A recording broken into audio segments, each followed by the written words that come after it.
Հանուն Հոր եւ Որդվո եւ Օգնի Սրբո ամեն։ 100 հարց Սուրբ հաղորդության մասին։ Ինչ է Սուրբ հաղորդությունը։ Սուրբ հաղորդությունը Քրիստոսի եկեղեցու սրբազան խորհուրդներից է, որը հաճախ անվանում են նաև խորհուրդների խորհուրդ, եւ Սուրբ պատարագի ընթացքում Սուրբ սեղանի վրա սրբագործված հացի եւ գինու տեսքով ճաշակում ենք Հիսուս Քրիստոսի կենդանարար եւ ճշմարիտ մարմինն ու արյունը ստանալով մեղքերի քավություն եւ թողություն։ Այն եկեղեցու խորհրդական կյանքի սիրտն է, առանց որի չի կարող լինել քրիստոնյայի իրական հոգևոր կյանք։ Սուրբ հաղորդության խորհուրդը ավելի հին է, քան նոր կտակարանի գրքերը։ Եկեղեցու դավանաբանական եւ կանոնական սահմանումներն ու որոշումները։ Այն երկնային մանանա է, հարության հույս, անմահության բալասան, մեր ցավերի ամոքիչն ու դարմանը, երկնքի արքայության հավիտենական սեղանի նախաճաշակումը եւ ամենակարևորը երկրի վրա մարդ Աստված ամենասերտ հարաբերությունը, որը մշտապես մեզ հիշեցնում է Ադամորդու հանդեպ Աստծո անսահման եւ անդավաճան սիրո մասին։ Մեր հավատքի զորագլխին Հիսուս Քրիստոսին ճաշակելով քրիստոնյան զորանում է, գոտ է պնդվում, նոր հույսով եւ հավատքով լցվում, որով Աստված գալիս եւ բնակվում է մեր մեջ։ Ինչ ենք հասկանում հաղորդվել, այսպես կոչված, հաղորդվել ասելով։ Հաղորդվել նշանակում է մի բանի մասնակից, կցորդ լինել, իսկ հոգևոր առումով խորհրդաբար մեր միացումն է Հիսուս Քրիստոսի հետ, երբ Սուրբ պատարագի ժամանակ ճաշակում ենք Տիրոջ քավչարար մարմինը եւ արյունը, Սուրբ հաղորդությամբ մաքրվելով մեր մեղքերից նորոգվում եւ նոր արարած ենք դառնում, որովհետեւ Քրիստոսն իր մեկ անգամ պատարագմամբ փրկություն շնորհեց մեզ։ Պողոս առաքյալն ասում է. նմանվեցեք Աստծուն, որպես սիրելի զավակներ, եւ ընթացեք սիրով, ինչպես Քրիստոս սիրեց մեզ եւ իր անձը մատնեց մեզ համար, որպես անուշահոտ պատարագ եւ զոհ Աստծուն։ Եփեսացիների ուղղված նամակից։ Ինչ է նշանակում Սուրբ հաղորդությունը։ Եկեղեցու վարդապետները Սուրբ հաղորդությունը համեմատում են սիրո խորհրդի հետ, քանզի քրիստոնյաները սիրով միանում են ոչ միայն Աստծո հետ, այլ նաև իրար, երբ տեսանելի եւ անտեսանելի զինվորյալ եւ հաղթական եկեղեցիները մեկ են դառնում Սուրբ պատարագի ժամանակ։ Սրբազան այս արարողության ժամանակ հրեշտակներն իջնում են երկնքից եւ եկեղեցին երկրի վրա երկինք է դառնում։ Ընդհանրական եկեղեցու 12 վարդապետներից Սուրբ Գյուրեղ Երուսաղեմացին իր ճառերից մեկում նշում է, որ Տիրոջ մարմնի եւ արյան ճաշակմամբ դառնում ենք Քրիստոսակիր, Քրիստոսին մարմնակից եւ արյունակից։ Սուրբ մկրտությամբ դառնալով քրիստոնյա, եկեղեցու անդամ, մեզ հնարավորություն է տրվում ճաշակելու կենաց ծառի պտղից, Սուրբ հաղորդությունից, իրականություն է դառնում եկեղեցին, այսինքն Քրիստոսի հավատացողների միությունը։ Միջնադարի նշանավոր վարդապետ, մեկնիչ, գրիչ եւ հռետոր Գևորգ վարդապետ Սկևրացին Սուրբ հաղորդության նվիրված իր երգում Հիսուս Քրիստոսի մարմնի եւ արյան ճաշակումը գեղեցիկ ձևով համեմատում է մայրական կաթով սնվող մանկան հետ։ Մանուկն ուտում է իր մոր կաթը, մոր մարմնով եւ արյամբ կայանում, կերակրվում, սնվում եւ աճում։ Այդ պատճառով շատ է սիրում ծնողին, որովհետև կաթը հենց սպիտակ դարձած արյունն է։ Այդպես էլ Քրիստոս իր մարմնով և արյամբ մեզ կերակրելով կամենում է, որ աստվածանման դառնանք, նրանով սնվելով և աճելով աստվածանանք, սիրենք նրան ծնողի նման և նմանվենք նրան։ Ինչ է ասում Սուրբ Պողոս առաքյալը այս միության մասին։ Երբ Սուրբ Պատարագի ժամանակ գործածվող մեկ ամբողջական նշխարը բաժանվում է հավատացյալներին, դրանով նրանք միանում են իրար, նույնն է նաև գինու դեպքում։ Երբ ընծաները դադարում են լինել պարզ հաց և գինի, այլ Քրիստոսի ճշմարիտ մարմին և արյուն, հենց այդ ժամանակ էլ զգում ենք Սուրբ Հաղորդության խորհրդի իրական զորությունը, բաժնեկից դառնում Տիրոջը և իրար վերածվելով Քրիստոսի խորհրդական մարմնի եկեղեցու։ Երբ ընծաները դադարում են լինել պարզ հաց և գինի, այլ Քրիստոսի ճշմարիտ մարմին և արյուն, հենց այդ ժամանակ էլ զգում ենք Սուրբ Հաղորդության խորհրդի իրական զորությունը, բաժնեկից դառնում Տիրոջը և իրար, վերածվելով Քրիստոսի խորհրդական մարմնի, եկեղեցու, որի գլուխը հաղթանակած հարույցյալ Տերն է։ Քրիստոնեության ողջ իմաստն ու խորհուրդը այս եկեղեցացման և միության մեջ է, ուստի Տիրոջ անխոնջ առաքյալն ասում է. օրհնության բաժակը, որն օրհնում ենք, արդարև հաղորդություն չէ Քրիստոսի արյան, հացը, որ կտրում ենք, արդարև հաղորդություն չէ Քրիստոսի մարմնի, որովհետև մի հաց և մի մարմին ենք բոլորս, քանի որ բոլորս էլ այդ նույն հացից ենք վայելում։ Պողոս առաքյալի Կորինթացիներին ուղղված թղթից։ Ինչու է Սուրբ Հաղորդության խորհուրդը կոչվում անարյուն պատարագ։ Եկեղեցու գլխավոր ծիսական արարողությունը Սուրբ Պատարագն է, որի առանցքը Սուրբ Հաղորդությունն է։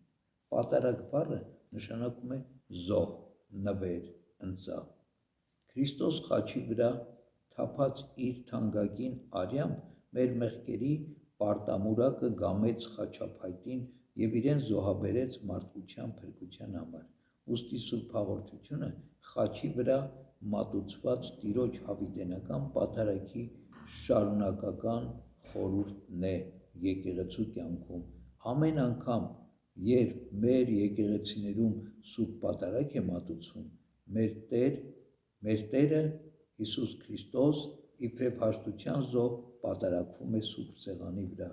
բայց այս անգամ անարյուն և խորհրդավոր կերպով, պատարագիչ հոգևորականի ձեռքով, ինչպես Սուրբ Պատարագամատույցի ծածուկ աղոթքում է ասվում, որովհետև դու ես, որ մատուցվում և ընդունում Քրիստոս Աստված մեր։ Այս պատճառով Սուրբ Հաղորդության խորհուրդը անվանում են նաև անարյուն պատարագ։ Ինչպես են այլ կերպ անվանում այս խորհուրդը։ Աստվածաշնչում եկեղեցու հայրերի և վարդապետների գրվածքներում Սուրբ Հաղորդությանը տրվում են նաև այլ անվանումներ, նկատի ունենալով խորհրդի այս կամ այն կողմը, մեջբերենք դրանցից մի քանիսը։ Վերջին կամ խորհրդավոր ընթրիք, այսպես է կոչվում, քանի որ Քրիստոս խաչելությունից առաջ վերջին անգամ ընթրեց 12 առաքյալների հետ, վերնատան ընթրիքն անվանում են նաև խորհրդավոր, որովհետև այն տարբերվեց մյուսներից, այդ օրը Քրիստոս հաստատեց Սուրբ Հաղորդության խորհուրդը։ Հացի կտրում կամ բեկում։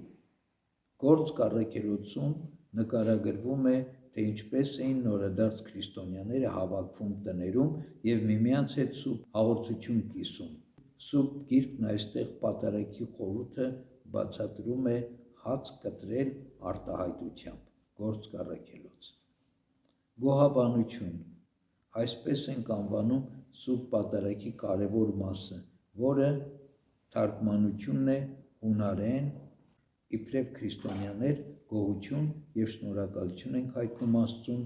հանապազտ մեզ խնամելու, սիրելու և փրկության արժանացնելու համար։ Հայոց պատարագամատույցի գոհության աղոթքի հեղինակը Սուրբ Աթանաս Ալեքսանդրացին է։ Նշենք, որ գոհաբանական աղոթքների հնագույն բնագրերը պահպանվել են հետ առաքելական շրջանի ամենակարևոր երկում Դիդախեում վարդապետություն 12 առաքյալների։ Ինչ այլ անուններ է հավելում Սուրբ Գրիգոր Տաթևացին։ Վերոգրյալին հայոց եկեղեցու եռամեծ վարդապետը հավելում է մի քանի անվանումներ ևս շեշտելով, որ այսպես են ասում եկեղեցու վարդապետները թոշակ հաղորդությանը։ Սուրբ հաղորդության այս անվանումը առավել ընդգծում է խորհրդի վախճանաբանական ենթատեքստը, քանզի այն պաշար է ապագայի համար։ Շնորհ։ Սա ընդգծում է այն ճշմարտությունը, որ Աստված Սուրբ Հոգու միջոցով կատարում է հացի և գինու փոխարկությունը Տիրոջ իրական մարմնի և արյան։ Կատարողություն։ Տաթևացին այս եզրը օգտագործում է իբրև Սուրբ հաղորդության հոմանիշ, բացատրելով, որ Տիրոջ մարմնի և արյան խորհուրդը մյուս բոլոր խորհուրդների կատարումն է, ամբողջացումը։ Ո՞վ է հաստատել Սուրբ հաղորդության խորհուրդը։ Սուրբ հաղորդության խորհուրդը հաստատել է Տեր Հիսուս Քրիստոս ավագ հինգշաբթի օրը վերջին ընթրիքի ժամանակ, երբ իր 12 աշակերտների հետ սեղան նստեց, բաղարջակերած տոնի առաջին օրը։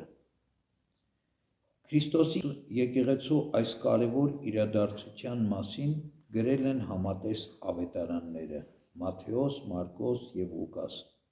ավետարանիչները, ինչպես նաև Պողոս առաքյալը Կորինթացիներին ուղղված իր առաջին նամակում։ Եվ մինչդեռ նրանք ուտում էին, Հիսուս հացը վերցրեց, օրհնեց, կտրեց և տվեց աշակերտներին ու ասաց. «Առեք, կերեք, այս է իմ մարմինը»։ Եվ բաժակը վերցնելով գոհություն հայտնեց, տվեց նրանց ու ասաց. «Խմեք դրանից ամենքդ, որովհետև այդ է նոր ուխտի իմ արյունը, որ թափվում է շատերի համար, իրենց մեղքերի թողության համար։ Բայց ասում եմ ձեզ, այսուհետև ես այլևս որդատունկի բերքից չեմ խմի, մինչև այն օրը, երբ ձեզ հետ կխմեմ նորը իմ Հոր արքայության մեջ»։ Հիսուսի հաստատած այս խորհուրդը դարեր ի վեր եկեղեցին կատարում է շարունակաբար Տիրոջ հիշատակի համար։ Այն ոչ թե պարզապես պատմական մի իրողության հիշատակություն է կամ Աստծո անսուտ խոսքի նկատմամբ հավատարմության դրսևորում, այլ Տիրոջ ներկայության մեջ հարատևելու, նրա խորհրդական մարմնի եկեղեցու մաս կազմելու համար։ Գործք առաքելոցը պատմում է, թե ինչպես էին Քրիստոսի խաչելությունից հետո նրա աշակերտները հավաքում հացը բեկելու և գինի խմելու համար, հիշելով մեծ վարդապետի չարչարանքները, խաչելությունը և հրաշափառ հարությունը։ Այդ ժամանակից սկսած Սուրբ հաղորդությունը դարձավ եկեղեցու կենտրոնական ծիսական արարողությունը Տիրոջը միանալու և հավիտենական կյանքի խորհրդով ապրելու համար։ Հայաստանյաց առաքելական եկեղեցին էլ իբրև ընդհանրական եկեղեցու անբաժանելի մի մաս դարեր շարունակ կատարում է տերունահաստատ այս խորհուրդը, Տիրոջ մարմինն ու արյունը բաշխելով իր հոտին, հավատարիմ մնալով Տիրոջ ազդու խոսքին, առաքելական ավանդությանը և ուղղափառ դավանությանը։ Ինչու Հովհաննեսի ավետարանը չի անդրադառնում Սուրբ հաղորդության խորհրդի հաստատման պատմությանը։ Ճիշտ է, ժամանակագրական առումով վերջին ավետարանի հեղինակը Հովհաննես ավետարանիչը չի անդրադառնում Հիսուսի կողմից Սուրբ հաղորդության խորհրդի հաստատման պատմությանը, ոչ էլ մեջբերում է տերունական խոսքերը, բայց նրա ավետարանի մի շարք հատվածներ ակնարկում են Տիրոջ մարմնի և արյան խորհրդի մասին։ Այս առումով կարևոր նշանակություն ունի նրա ավետարանի 6-րդ գլուխը, որտեղ Հովհաննեսը պատմում է հացի բազմացման հրաշքի, ինչպես նաև Կափառնայումի ժողովարանում կենաց հացին նվիրված Հիսուսի քարոզի մասին,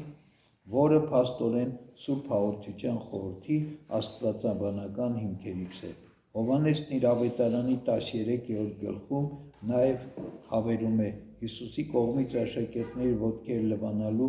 խրատական և հուզիչ պատմությունը, որը նախորդել է Սուրբ Հաղորդության խորհրդի հաստատմանը։ Այլ խոսքով, այս ավետարանը լրացնում է նախորդներին և ավելի շատ կենտրոնանում Սուրբ Հաղորդության խորհրդի իմաստի և կարևորության վրա։ Ինչ է ասում Քրիստոս Սուրբ Հաղորդության մասին։ Հովհաննեսի ավետարանում նկարագրված հացի բազմացումը և 5000 հոգու կերակրումը նախօրինակն են Սուրբ Պատարագի ժամանակ կենդանի հացի անհատվում առատության, ինչպես Ավարայրի պլպուլ Սուրբ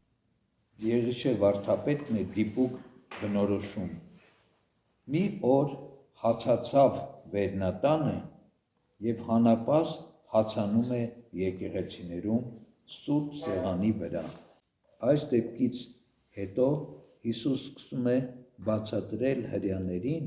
որ բացի նյութական հացից կա նաև կենաց և ճշմարիտ հացը, որը հավիտենական կյանքի համար է, և հենց այստեղ Տերն առանց այլևայլության հստակ ընդգծում է Սուրբ Հաղորդության կարևորությունը մարդու կյանքում։ Ճշմարիտ, ճշմարիտ եմ ասում ձեզ, եթե չուտեք մարդու որդու մարմինը և չըմպեք նրա արյունը, ձեր մեջ կյանք չեք ունենա։ Ով ուտում է իմ մարմինը և ըմպում իմ արյունը, հավիտենական կյանք ունի, և ես նրան վերջին օրը հարություն առնել պիտի տամ, քանի որ իմ մարմինը ճշմարիտ կերակուր է և իմ արյունը ճշմարիտ ըմպելիք։ Ով ուտում է իմ մարմինը և ըմպում իմ արյունը, կբնակվի իմ մեջ, և ես նրա մեջ, ինչպես Հայրը, որ ինձ ուղարկեց, ապրում է, ես էլ ապրում եմ Հոր միջոցով, և ով ուտում է ինձ, նա էլ կապրի իմ միջոցով։